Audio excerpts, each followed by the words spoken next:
பெரியோர்களே, என் பெற்ற தாய்மார்களே, அன்பு உள்ளம் கொண்ட சகோதர சகோதரிகளே, மாணவ மணிகளே, மரியாதைக்குரிய காவல்துறை அதிகாரிகளே, ரசிக பெருமக்களே, பொதுமக்களே, உங்கள் அனைவரையும் எங்களது கலைக்குழுவின் சார்பாக வருக வருகவென்று வரவேற்கின்றேன். இந்த நாடக கிளையை வளர்த்த தம திரு சங்கரதாஸ் சுவாமிகள், சூடியூர் கனகசபாவுடைய அவர்கள், நமச்சிவாயபுரம் NS வரதராசனையா அவர்களின் பாதம் தொட்டு வணங்கி, சிவகங்கை மாவட்டம் தஞ்சாவூர் MK முத்துசாமி ராஜநடிகரின் மகனாகிய சமய கருப்பு ஆகிய நான் மாமன்னர் ஹரிச்சந்திரன் பாத்திரம் தாங்கி உங்கள் அன்பையும் ஆசியும் பெற உங்கள் முன்னால் வருகிறேன். நன்றி, வணக்கம்.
ஒரு பொய்யை கஞ்சி என்னை நாட்டை இழக்க வைத்தாய், மனைவியும் மகனையும் விலைகூறி விற்க வைத்து என்னை இந்த நிலைமையிலே கொண்டு வந்து நிறுத்திவிட்டாயே இறைவா.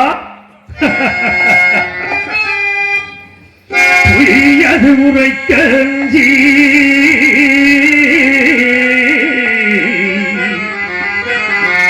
பொய்யது உரைக்கஞ்சி பாவினான்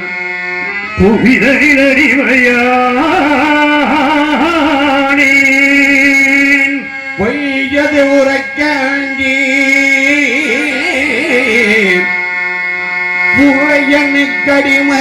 புகையனுக்கடிமையானேன் சிவமே.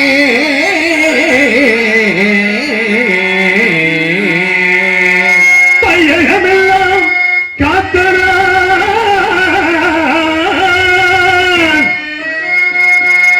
இந்த வையகமெல்லாம்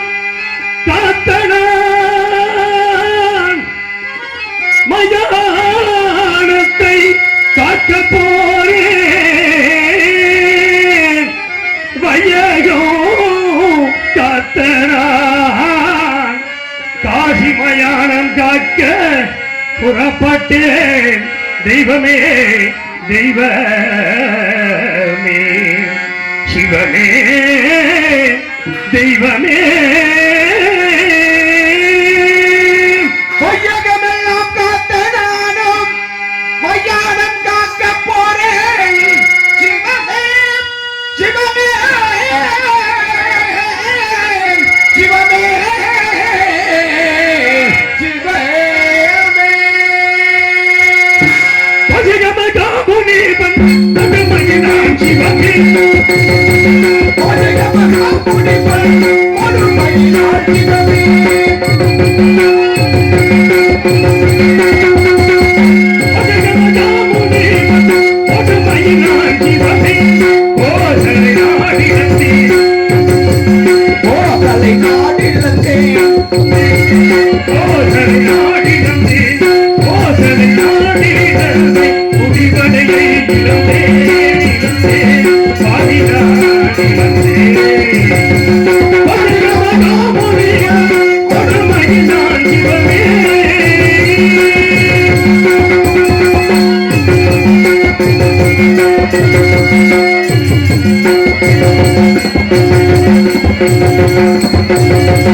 யாருக்கு என்ன குறை செய்தேன்?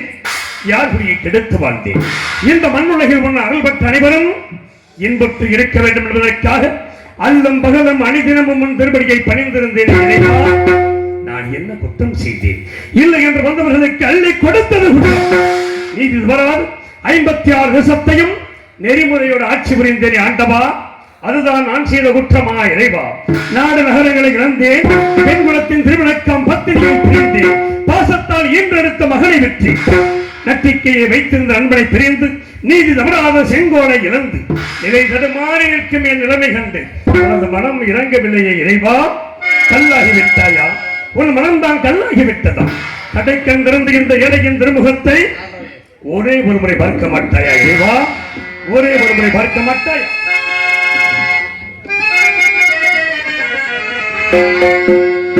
பகவானே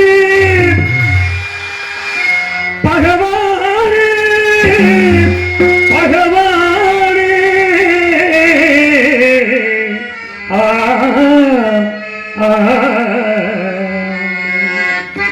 பகவானே மௌனம் ஏதோ பகவானே மௌனம் ஏதோ இது யாவும் நீதிதானோ பகவானே மௌனமே பகவானே மௌனமேயோ பகவானே மௌனமேயோ இவையாவும் நீதானோ பகவானே மௌனமேயோ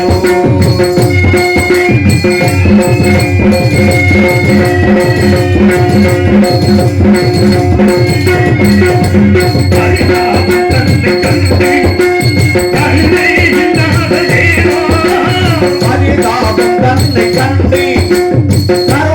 இல்லாததேனோ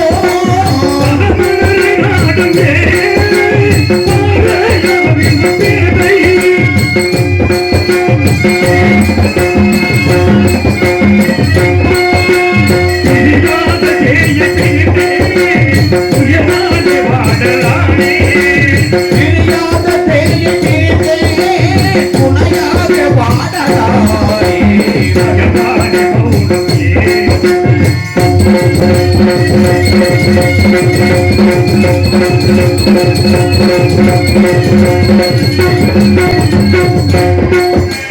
பாவை உண்டாக விழியை படைத்தாயம் பாகத்தானே பாவை உண்டாங்கினியை படைத்தாயம் பாகத்தானே படைத்தாயங்கள் மணியே இரண்டாம் நீயே பரிதாயோ கண்ணி மணிலே இரண்டோ இல்லாமல் நீயோ ஆராய உனது கருணாய் நீராய உனது ஆராய உனது கருணாய் நீராய துன்பம் பகவானே மௌனமேயோ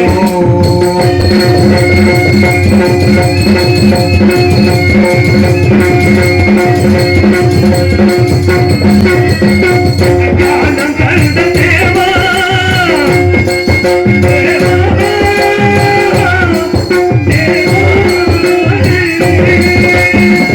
தாயும் காந்த தேவா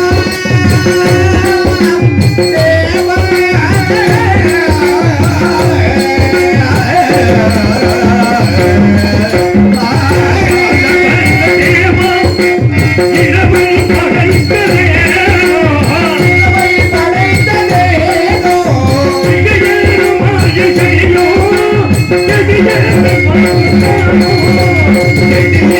வாதம் போலே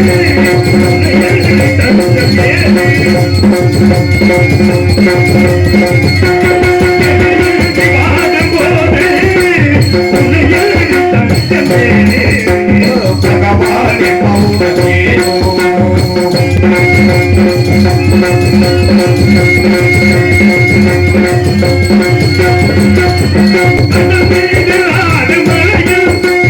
படகை செல்லாட செய்தார் கடல் மீது ஆடும் அலையில் படகை தள்ளாடச் செய்தார் தலையாத சோறு காத்தே உடையாத பாதுகாப்பாய்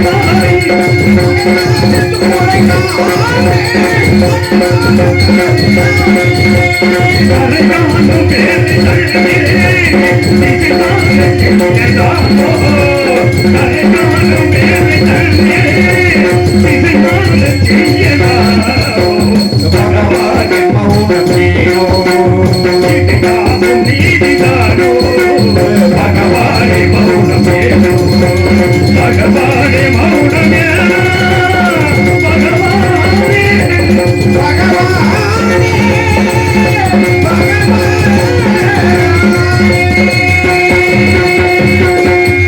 அயோத்தி மாநகரத்திலே என்னுடைய மகன் தேவதாசனுக்கு பிறந்த நாள் விழா 55 தேசத்தரசன் சுற்றி அமர்ந்திருக்க அவ்வப்போது ஆலோசனை சொல்லும் அமைச்சர்கள் இருக்க சத்திர சிம்மாசனத்தில் அமர்ந்து தேச விசாரணை செய்து கொண்டிருந்தேன் ஒரு நாள்.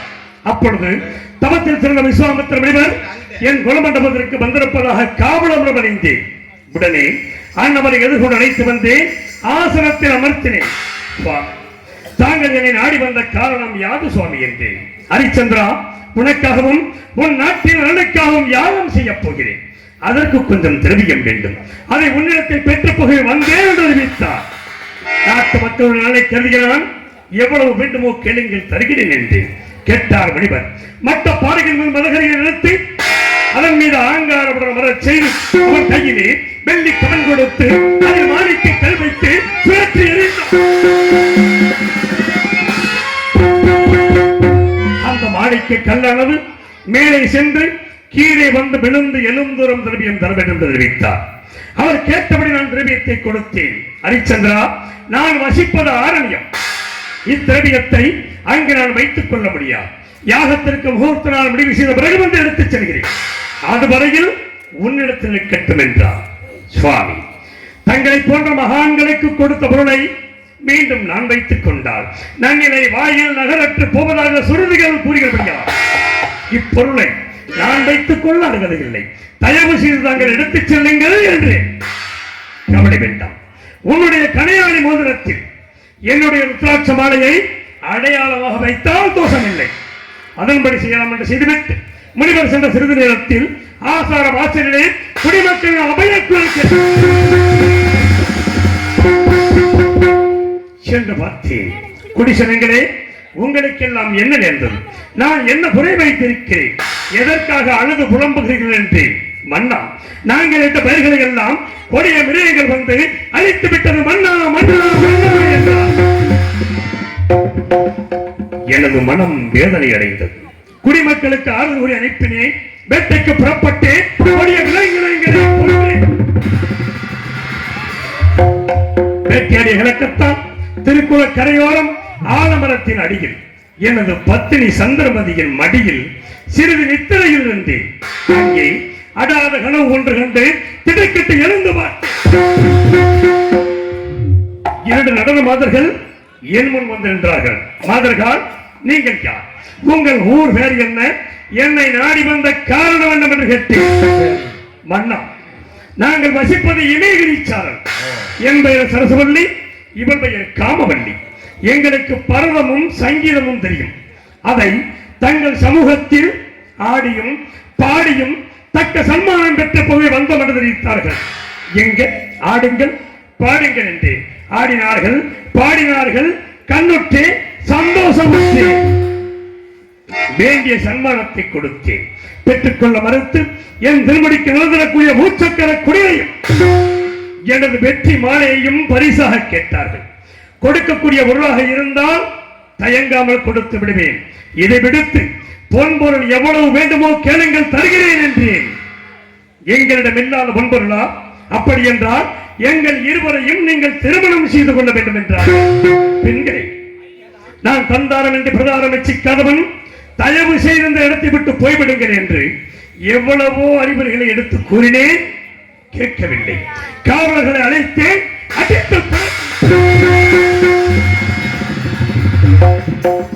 மாதர்கள் சென்ற சிறிது நேரத்தில் விஸ்வாமித்திர முனிவர் கடும் கோபத்தோடு வந்து என் திருமுடியை காலால் மணிமுடி மண்ணிலே சாய்ந்து விட்டது என்று கூட நான் கவலைப்படவில்லை. அதற்கு மாறாக எனது நெஞ்சம் இந்த திருமுடியிலே பதித்திருக்கின்ற நவரத்தின கற்கள் முனிவரின் பாதத்தை புண்படுத்தியதோ என்று முனிவரின் பாதத்தை தொட்டேன். சண்டாளா, நான் அனுப்பிய மாதர்களை ஏன் அடித்து துரத்தினாய்? என் கோபம் தீர வேண்டும் என்றால் அந்த மாதர்கள் இருவரையும் நீ திருமணம் செய்து கொள்ள வேண்டும் என்றார். சுவாமி, அனைத்தும் உணர்ந்த தாங்களா இவ்வாறு கூறுவது? நான் திருமணம் முடித்தவன். எனக்கு ஒரு மகன் இருக்கிறான். சுவாமி, எல்லாவற்றையும் அறிந்த தாங்கள் அறியாதது போல் பேசுகிறீர்களே. வேண்டாம். அதற்கு மாறாக கண்ணை பேட்டியிலும் ஈகிவேன் காக்கின்ற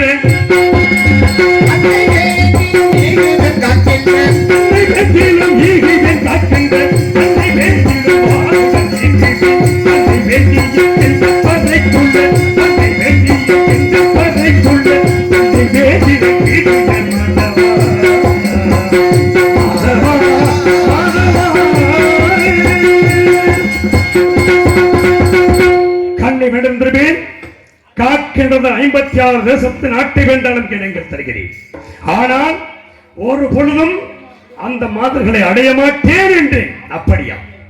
உன் கங்கை அணைப்பதற்காக நீ கூறியபடி இப்பொழுது 56 தேசத்தை எனக்கு தாரை பார்த்து கொடு என்றார்.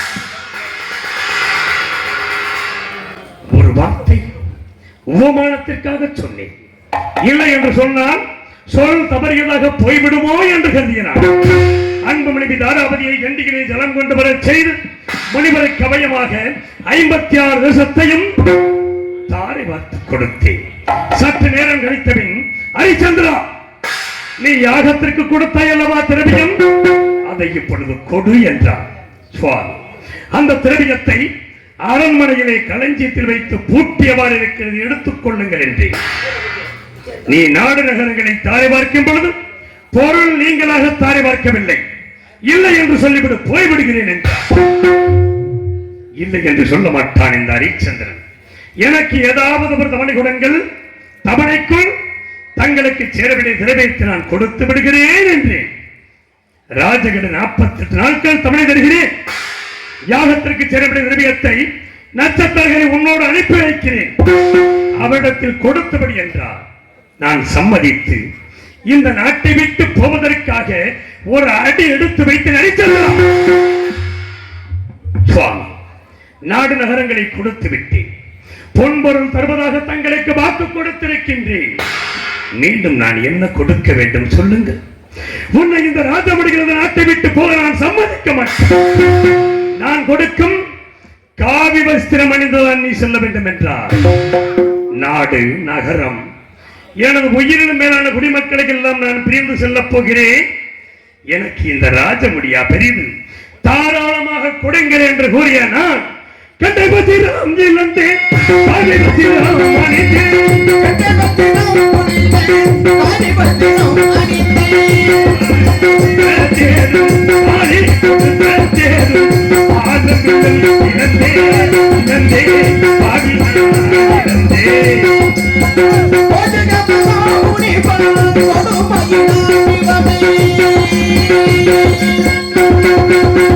கண்டி வஸ்திரம் இழந்து காய் வஸ்திரம் அணிந்த நான் அன்பு மகனை ஒரு கரத்தில் பிடித்தேன். உயிரோடு உயிராகி உறவாடி ஒட்டி வாழ்ந்த மனைவியை மற்றொரு கரத்திலே பிடித்து காசிமா நகரத்தை நோக்கி நடந்து சென்றேன். எப்படி நடந்து சென்றேன் தெரியுமா? நடந்து வாமையிலே நடந்து வாமையிலே சந்திரமதி ரங்கஜந்தன் கோயிலே நடந்து வாமையிலே மயிலே மயிலே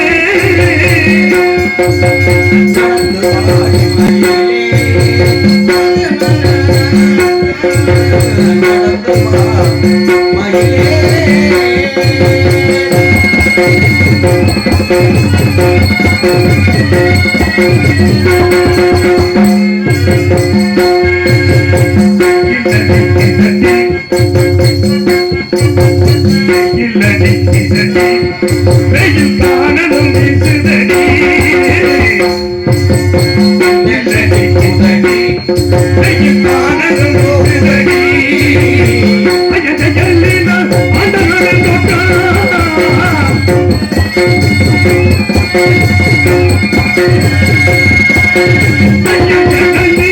ஆண்டவன் தோட்டம் மனிதனை பார்த்து குயிலே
எனக்கு வழியொன்றும் தோணவில்லை.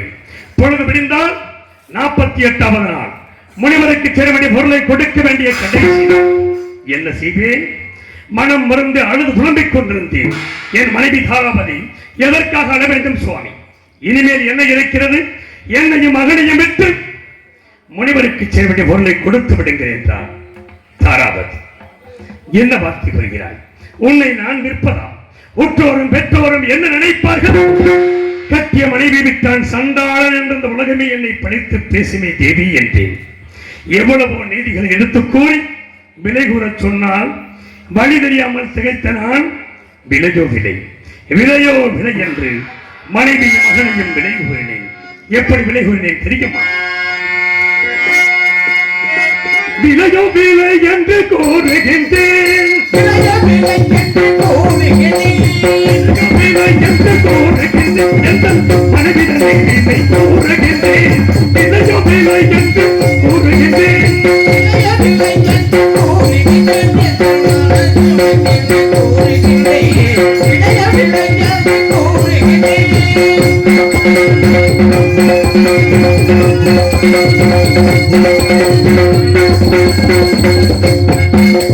காட்சியில் வாழும் வாசனை கண்ட காவிகளை விலை கூறுகின்றேன், காவியில் வாழும்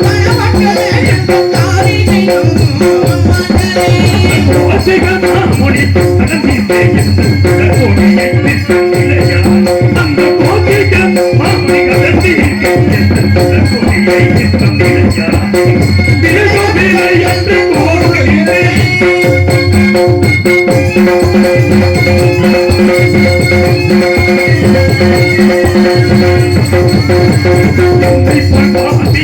யாரும் இல்லை உலகில் யாருக்கும் வாய்ந்ததில்லை, யாரும் இல்லை உலகில் யாரும் இல்லை, என்னை போல் கோவிகள் யாரும் இல்லை உலகில் கோதிக மாமுனி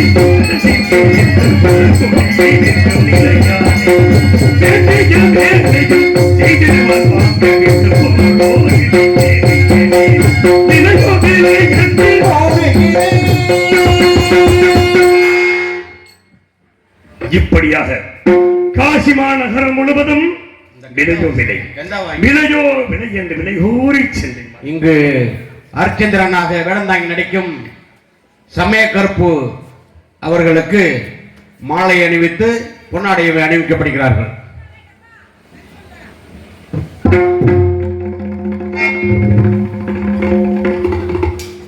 எனக்கு பொன்னாடு போட்டு போலாரம் சுட்டிய புளியங்குளம் கிராமத்தார்கள் அத்தனை பேருக்கும். ஏன்னா எனக்கு ரசிகர்கள் நிறைய இருக்கிற பகுதி எதுன்னு கேட்டா நல்லதரை, புளியங்குளம், கிழவநெறி கிராமம், இதெல்லாம் ரசிகர்கள் நிறைய. ஏன்னா கண்டிப்பான முறையில் இவர் தான் வரணும் வருஷம்ன்ற லெவலுக்கு எனக்கு ரசிகர் பெருமக்கள் எனக்காக எவ்வளவோ முயற்சிகள் எடுத்து என்னை வருடம் இங்கே கொண்டு வந்து நிறுத்தி அழகு பார்க்கிறார்கள். நீங்க எல்லாம் கீழே உட்கார்ந்து நாடகம் பார்க்குறீங்க, எங்களை மேடையில் நிறுத்தி அழகு பார்க்கிறீர்கள். உங்களுக்குத்தான் நான் நன்றி சொல்ல வேண்டும். எல்லோருக்கும் என் சிரம் தாழ்த்தி நன்றி தெரிவித்து கலைப்பணி தொடங்குகிறேன். நன்றி நன்றி நன்றி.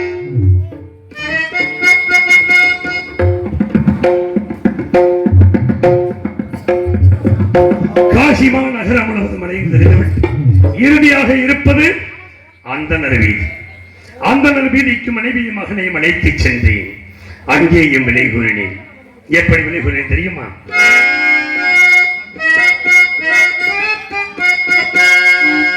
உலகம் அறியாத புதுமை உடல் பொருளாவியை கடனுக்கு உலகம் அறியாத புதுமை, இந்த உலகம் அறியாத புதுமை, உடல் பொருளாவியை கடனுக்கு விட்டதால் உலகம் அறியாத புதுமை, இந்த உலகம் அறியாத புதுமை.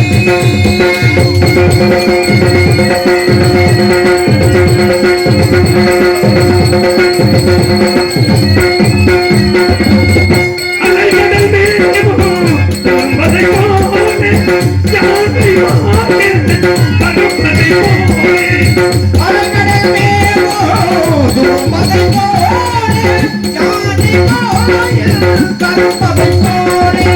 நிலையும் இழந்தேனே நிலையும் புகுந்தேனே உலகம் அறியாத புதுமை இந்த உலகம் அறியாத புதுமை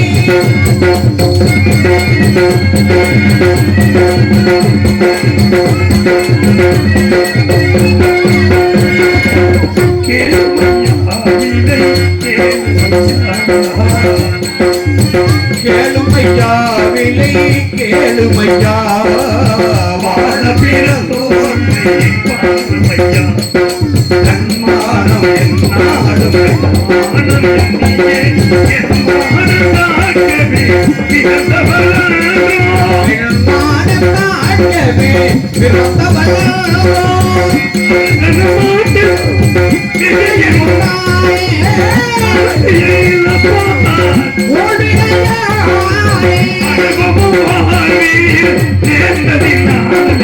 உலகம் அறியாத புதுமை இந்த உலகம் அறியாத புதுமை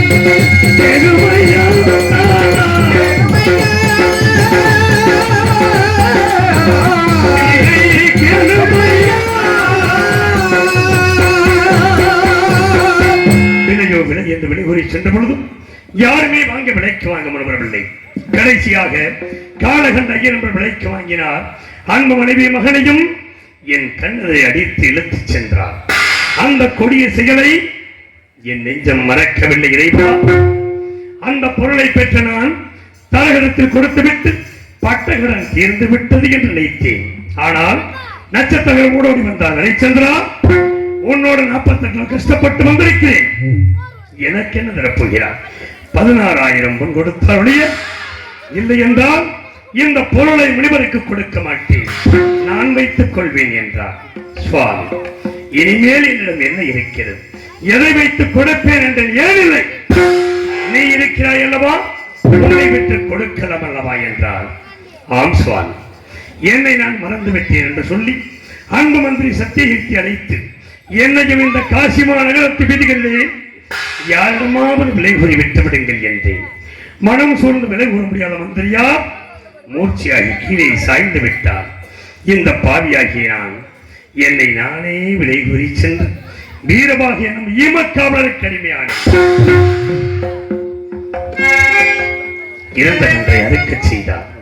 அறுக்கும் பொழுது கத்தியானது கையிலே அறுபட்டு ரத்தம் கொட்டுவதை பார்த்து, ஹரிச்சந்திரா, உனக்கு இந்த வீட்டு வேலை சரிப்படாது, நான் காக்கின்ற மயானம் ஒன்று இருக்கிறது, வருகின்ற பிணம் ஒன்றிற்கு கால்பணம் 1 முழ துண்டு வாய்க்கரிசி ஒன்றும் வாங்கு, கால்பணம் முழத்துண்டை எனக்கு அனுப்பிவை, வாய்க்கரிசி மட்டும் உனது புசிப்பிற்கு வைத்துக் கொள் என்றார்.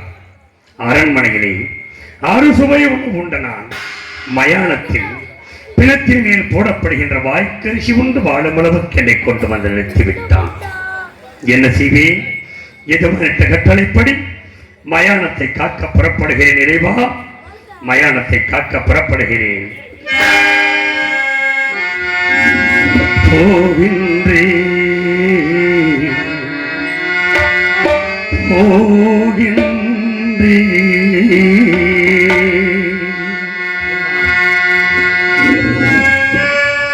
போகின்றேன் நான் போகின்றேன் மயானத்தை